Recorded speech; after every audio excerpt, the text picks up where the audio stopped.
Hello everyone. In this video, I'm going to introduce the transit of Jupiter in Taurus. So Jupiter moved through Aries pretty quickly, and this coming week, Jupiter enters Taurus, and it will remain in Taurus until the end of May 2024. And there's a lot going on with this Jupiter transit. So my main focus for this video is to just show the main transits, the flow of Jupiter's time in Taurus, and offer a basic perspective on what is this transit all about. And we'll see how deeply we go. I definitely intend to speak more deeply about the multi-faceted layers and meaning of Jupiter and Taurus down the road as well. So let's start with tuning in to the basic meaning of Jupiter in Taurus. And I want to start by just reviewing what is Jupiter all about whenever we look at Jupiter. Jupiter corresponds to how we interpret phenomenal reality. It's how we're always expanding our understanding of reality. And this expansion is one of taking what we've come to understand about life, not so much rendering it as wrong or false, as much as realizing, oh, there is more to see. And as we cultivate more openness and availability for the life journey, we're always going to have more experience of the truth, more experience of reality. And direct experience is always spontaneous. You can never plan for it. You can never make it happen. It always comes just through that state of openness and availability, which is synonymous with the energy of sincerity and authenticity. So I always say Jupiter is the life pilgrimage. This whole soul journey is a pilgrimage of expanding realization and remembering of what we are and what this whole life is. And we're asking the questions with Jupiter: what's the meaning of life? What's the purpose of life? Who am I? What's this all about? How do I understand all of this?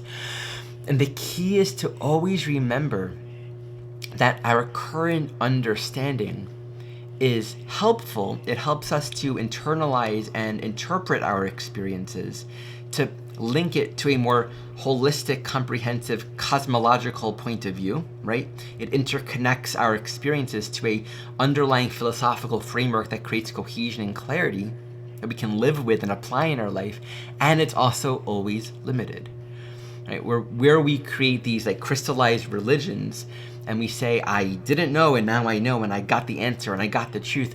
That's actually where we stop being available for the journey that wants to teach us. And we go on this pilgrimage, and we encounter people, places, experiences, challenges, things that we've never seen before. And it teaches us more. And the reason why Jupiter is associated with foreign places or long journeys is because it specifically correlates to the experience of being somewhere beyond the threshold of what we are familiar with. It's expanding our mind. It's the metaphor of going to a culture and an environment and a spirituality that you've never seen.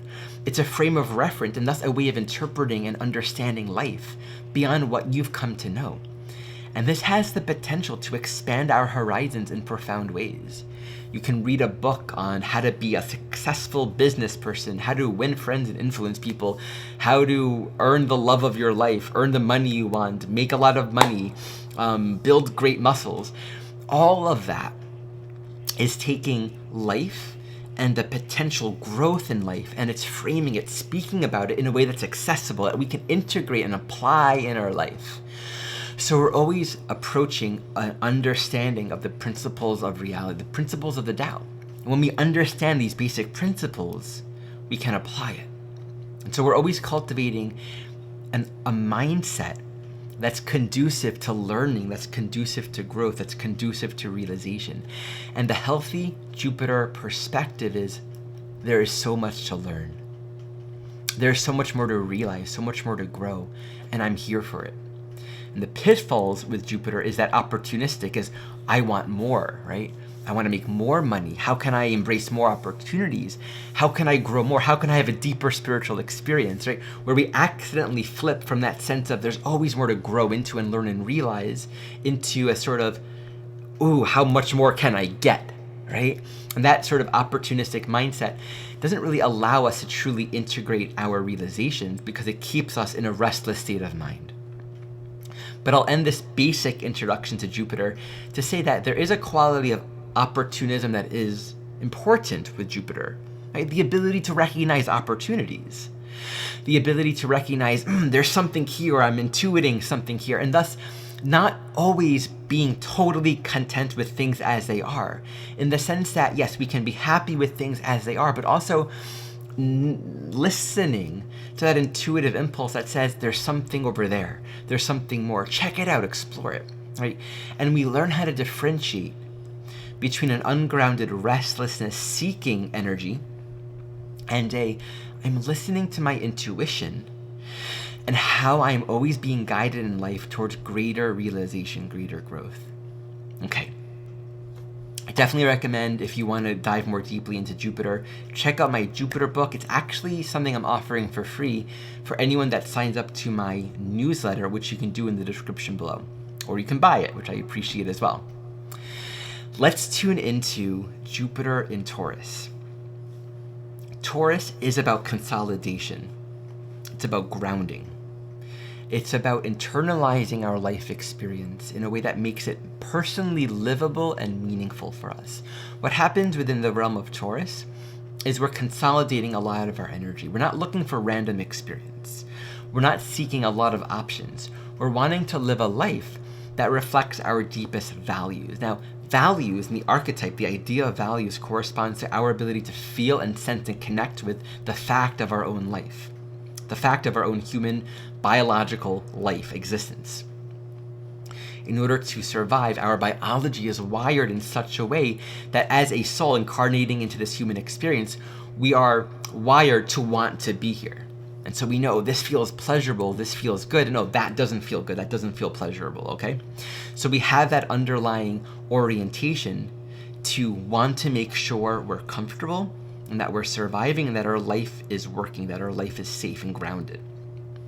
When we go deeper into the Taurus archetype, we're moving beyond just a gross survival orientation or an avoidance of pain and a seeking of pleasure and comfort into the deeper question, how can I really claim and honor and value the unique existence and fact of my personal life? Right? So the energy of self-esteem, self-value, and the importance and the ability to know oneself from within. What do I like? What do I enjoy? What do I want to eat? What do I like to wear? Aesthetically, physically, kinesthetically, how do I want to feel in my body, and how do I want to create a space around me? It's graceful. It's artistic. That's the essence of Taurus. When we really go deeper into the greater dimension and the wisdom, the gift, the beauty of Taurus, it's not just survival. It's on a deeper level. To really be here and claim this soul journey is to claim life, to claim grace and art and beauty, because the energy of beauty and grace and art is an embodied expression of the consciousness of wanting to be here, of saying yes to the fact of my life now. And it doesn't necessarily mean an exuberance. It's grounded, it's simple. I very much often think of just the energy of the Tao, not so much like the Tao itself is Neptune, right? The philosophy of Taoism is Jupiter or Sagittarius, but just like the aesthetics itself, right? Simple, grounded, or the Zen quality of where things are exactly where they are meant to be. The objects, the content of our life, the content of our thoughts, our practices, our media, our engagements, our indulgences, they don't take up more space and distract our senses, right? They're not convoluting the spaciousness of being. They're supplementing, they're embellishing it, they're allowing for it, they're creating space and allowing for the emptiness within the form to actually be experienced. And that's like the deeper teaching of Taurus, where the form itself allows for the content of the form to be utilized in greater ways. Like the emptiness, that one quote from the Tao Te Ching, it's the emptiness of the pot that is the purpose of the pot, that allows for the pot to serve its function. And I'm paraphrasing. So that's what Taurus is all about. It is this artful, graceful way. And we can think about in our own life, in our own relationship to the Taurus energy and Venus in our own chart. Do we feel cluttered?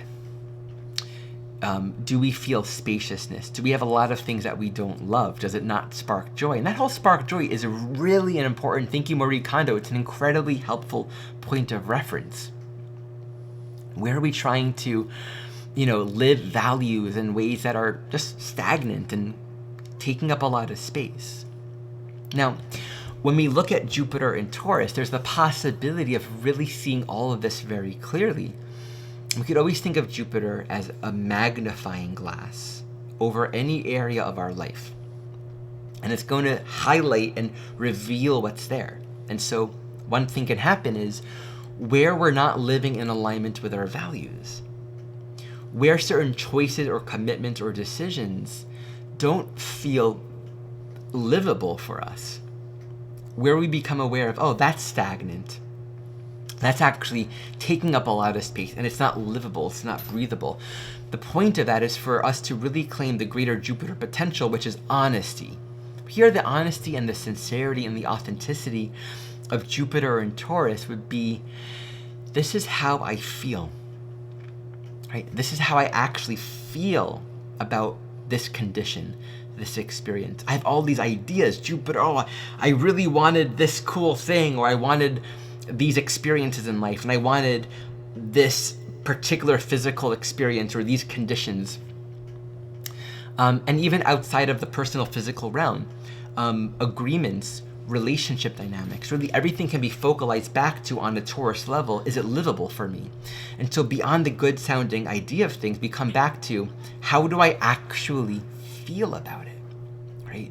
And when we're not trying to convince ourselves of anything, when we're not trying to, and I've often said this, fitting a square in a circle, right? We can just be with the sincerity and the simpleness of what is. And then the Jupiter question becomes, if the intent here, if the potential here is more beauty, more grace, more pleasure, more joy, more spaciousness, more relaxation, what wants to shift in our thinking? What beliefs might we be holding on to that is keeping us from creating more space? And very often with Jupiter, there's this teaching from Jeff Green, we have to let go in order to receive. Like, if we put our hands out, but it's full of stuff, we're not gonna get anything. Or another example that I like to give is, if I wanna see all that's in front of me, I'm gonna have to remove this thumb from my eye. It's a small little thumb, but that small thumb right in front of my eye is blocking literally everything. So it often takes us a little shift to let go of maybe what we thought we wanted, needed, should have, should be, should do, etc., in order for more of the truth to reveal itself. With that comes opportunities, perspectives, possibilities. And so to remember, on this pilgrimage, on this journey of expansion and growth with Jupiter, here in Taurus, the intention is to deepen in our self-value, to deepen in our commitment and joy of living the personal human life that we are living. And a lot of the learning and the considerations and possibilities of Jupiter and Aries now wants to narrow in.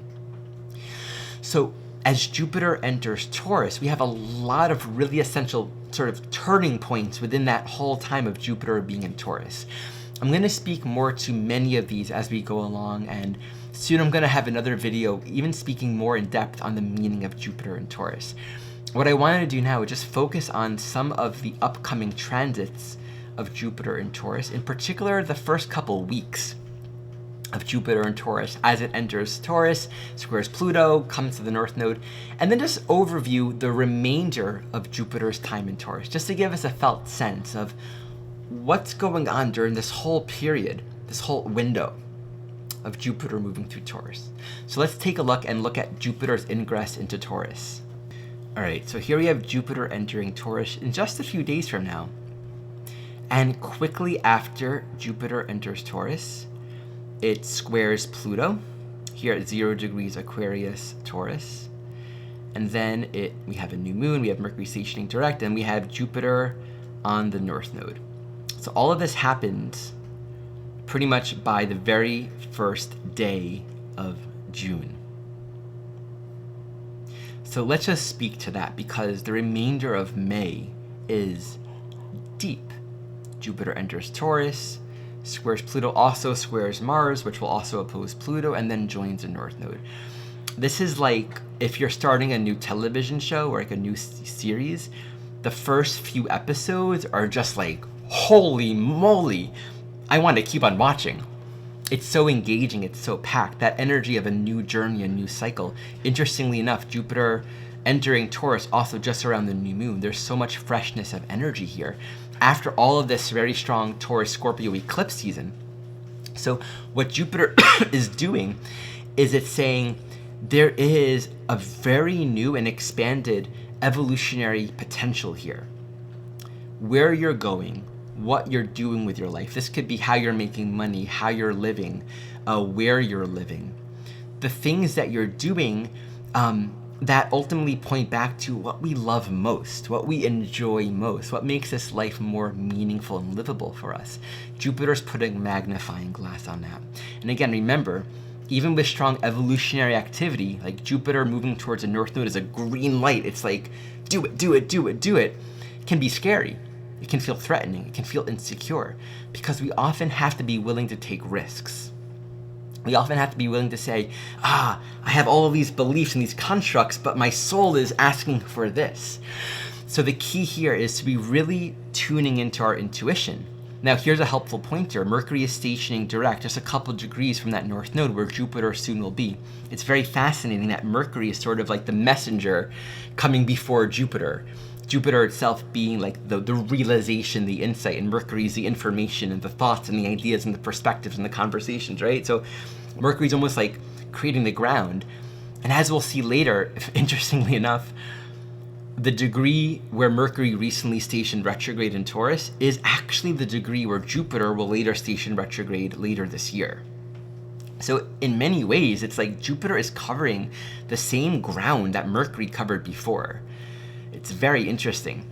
So a helpful pointer, or what have the core soul conversations, content inquiries been over the last few weeks since that first eclipse? Like, what are the things that are moving? Jupiter wants us to apply greater integrity, insight, willingness to be honest with ourselves, willingness to see the full picture. And again, let's take a look at this here. This might be a very helpful pedagogical perspective. So see Sagittarius right here, and see Taurus just archetypally because Jupiter rules Sagittarius. This is an inconjunct. This is a 150-degree aspect from Taurus to Jupiter, to Sagittarius. What does that represent? Sagittarius wants to move out. It's very young, it's expressive, it's engaging, it's experiencing more realization, more truth, more dimensions, more possibilities, right? It's always expanding upon its existing framework of realization. Taurus wants to consolidate and go inward, right? Mutable fire, more. Fix earth, in, stay put, go deeper inside, right? So Jupiter and Taurus, the essence of this expansive journey has specifically to do with a deeper going within.